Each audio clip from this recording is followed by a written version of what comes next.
Hello guys, তো আজকে দেখো কি বলে কথাটা বলে শুরু করব কিছু বুঝতে পারছি না।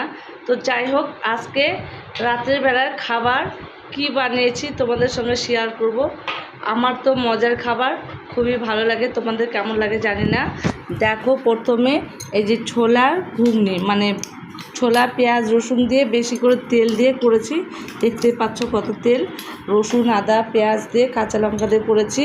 আর এই যে দুটো করে ডিম সিদ্ধ, একটা করে ডিমের পোস্ট, আর এই যে মুড়ি আর পেঁয়াজ কাঁচা লঙ্কা দিয়ে খাচ্ছি। আর এই যে তোমাদের দাদাভাই খাচ্ছে।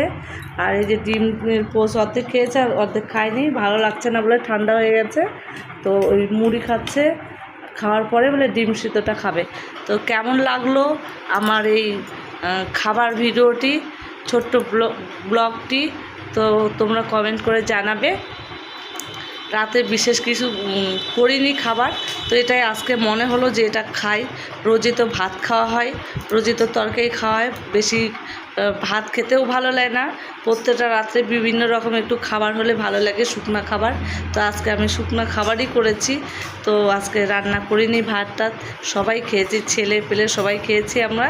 আর আমরা এখন হাজব্যান্ড ওয়াইফ খেতে বসেছি। তো এখন খাবো, তোমার দাদাভাই আর আমি। তোমার দাদাভাই শুরু করেছে, আমি শুরু করিনি। তোমাদের সঙ্গে কথা বলছি, তোমাদের সঙ্গে খাবারটা তুলে ধরছি। তো কেমন লাগলো আমার এই রাতের খাবারটা তোমরা কমেন্ট করে জানাবে। শুকনো খাবার। Thank you.